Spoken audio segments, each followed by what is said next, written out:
आम्ही त्यांना चहापानाला निमंत्रित केलं होतं, म्हणजे संवादालाच निमंत्रित केलं होतं, पण त्या संवादावर त्यांनी बहिष्कार टाकला.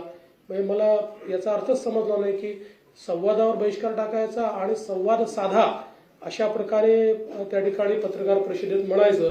त्यांनी ऍक्च्युली हे जे काही 9 पानी पत्र दिलेलं आहे, या पत्रात संपूर्ण पत्र हे वर्तमानपत्राच्या बातम्यांवर आधारित आहे.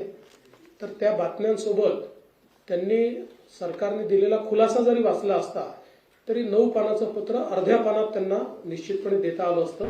आपण 1-2 दिवसाची चर्चा ही भारतीय संविधानाच्या अनुषंगाने कशा प्रकारे आपला विकास झाला आणि संविधानाने आपल्याला काय काय दिलं अशा प्रकारची एक सकारात्मक चर्चा व्हावी.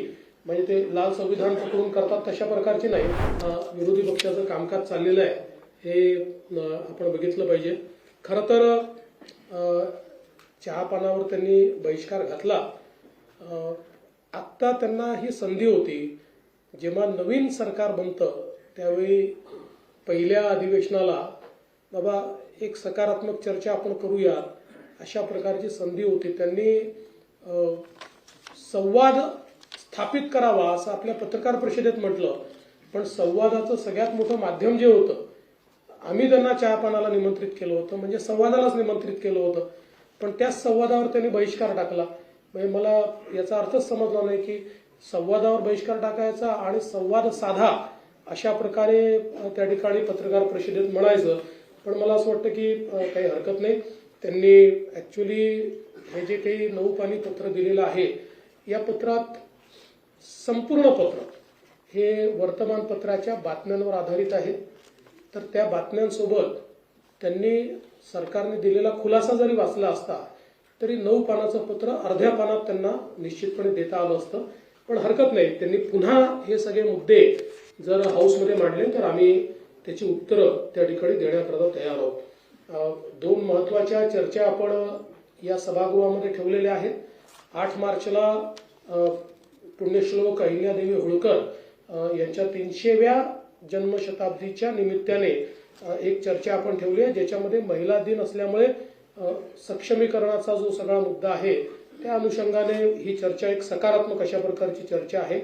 आणि भारतीय संविधानाचं अमृत महोत्सवी वर्ष असल्यामुळे आपण 1-2 दिवसाची चर्चा ही भारतीय संविधानाच्या अनुषंगाने कशा प्रकारे आपला विकास झाला आणि संविधानाने आपल्याला काय काय दिलं अशा प्रकारची एक सकारात्मक चर्चा व्हावी.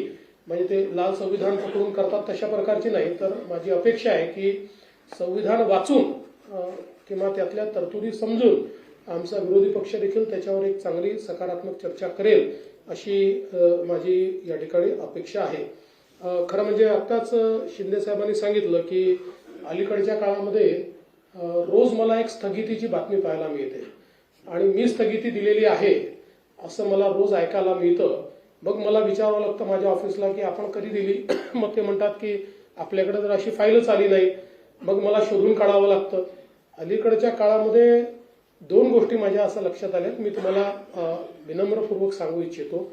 एक, आमच्याकडे कुठल्याही आमदारांनी निवेदन दिल्यानंतर त्यांनी काही मागणी केली असेल किंवा एखादा आरोप जरी केला असेल तरी त्याच्यावर आपण तपासून कारवाई करावी किंवा माहिती द्यावी असं लिहितो. आपण कधीच इग्नोर करत नाही. असं पत्र गेलं म्हणजे चौकशी सुरू झाली, असं पत्र गेलं म्हणजे आता त्याच्यावर स्थगिती आली, अशा प्रकारच्या बातम्या करणं हे थोडं बाळबोध आहे असं नसतं. कारण कुठल्याही वेळेस आपल्याला कारवाई करायची असेल किंवा स्थगिती द्यायची असेल, दुसरी बाजू आल्याशिवाय आपण अशा प्रकारे कधीच करत नाही. आता कालचा आरोग्य विभागातला जो विषय आहे हा विषय देखील आपण समजून घेतला पाहिजे की या संदर्भात आरोग्य विभागाच्या संदर्भात जे काही केंद्र सरकारने आपल्याला पैसे दिले होते त्या पैशामध्ये आपण जी काही कामं सुचवली त्या कामांमध्ये आपण 9% पैसा हा कॅपिटल एक्सपेंडिचरवर खर्च केला होता आणि केंद्राचं म्हणणं होतं तो 5% केला पाहिजे. म्हणून केंद्राने आपल्याला कळवलं की तुम्ही प्रायोरिटाईज करून 9%च्या ऐवजी 5% करा. त्यानुसार संबंधित खात्याच्या मंत्र्यांनी आणि सचिवांनी ही माहिती मागवली की आता कुठली कुठली कामं घेतली त्यातली काय प्रायोरिटी ठरवायची. त्यामुळे ही फाईल कधी माझ्याकडे आली नाही, मी त्याच्यावर कधी बघितलंही नाही आणि मी त्याच्यावर कुठली स्थगिती दिली नाही. तर मला असं वाटतं की म्हणजे जिथे एखादी चूक होते असं लक्षात आलं तर मी स्थगिती निश्चितपणे देईल आणि त्याच्यामध्ये आवश्यकता पडली तर समजा खातं शिंदे साहेबांच्या शिवसेनेचं असेल त्यांच्याशी चर्चा करील किंवा दादांकडचं असेल तर त्यांच्याशी चर्चा करील. पण मला असं वाटतं की एक वातावरण जे तयार करण्यात येत आहे की बाबा काहीतरी इथे ओढताण चाललेली आहे, वन अपमॅनशिप करणं चाललेलं आहे आणि आता मुख्यमंत्री कुठेतरी शिंदे साहेबांनी सुरू केलेल्या गोष्टी कशा बंद करता येतील किंवा कुठेतरी कट टू साईज कसं करता येईल.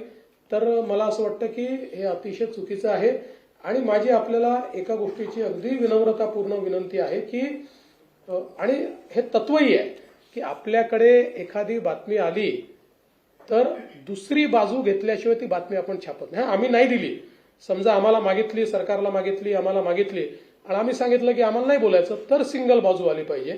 पण अन्यथा हे तत्वच आहे की दुसऱ्या बाजूसहित आपण ते मांडलं पाहिजे. आता उदाहरणादाखल या ठिकाणी मला असं वाटतं अनेक वेगवेगळ्या प्रकारच्या बातम्या आल्या. आता एक नंबर प्लेटवाली एक बातमी खूप मोठ्या प्रमाणात चाललेली आहे.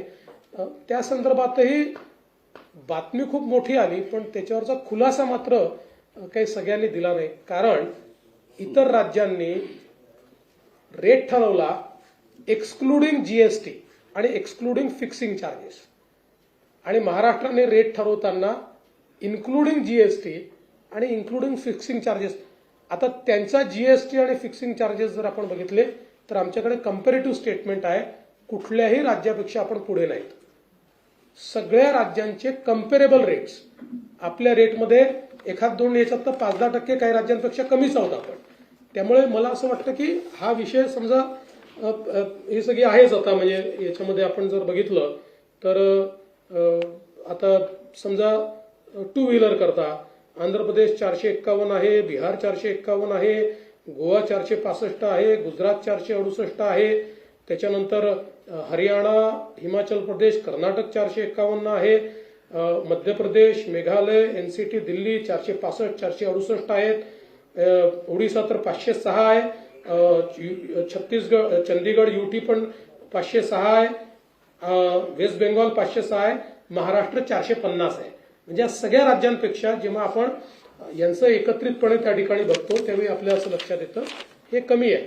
तर कुठलीही बातमी छापणं आपला अधिकारच आहे किंवा आम्ही काही चूक करत असू तर अंकुश ठेवणं हे चौथ्या स्तंभाचं कामच आहे. फक्त आमची विनंती त्यात एवढीच आहे की आपण सरकारची बाजू सोबत दिली तर त्यातनं जे काही कन्फ्युजन्स आहेत ते कन्फ्युजन होत नाही. कारण आपल्याला माहिती आहे की आजकाल डिजिटल मीडियामुळे ती बातमी 5 मिनिटात इतक्या ठिकाणी चालली जाते की या सगळ्या ठिकाणी त्याचे मग खुलासा देता देता आमच्या देखील नाकी नऊ येतात. तर मला वाटतं निश्चितपणे आपण हा प्रयत्न केला पाहिजे.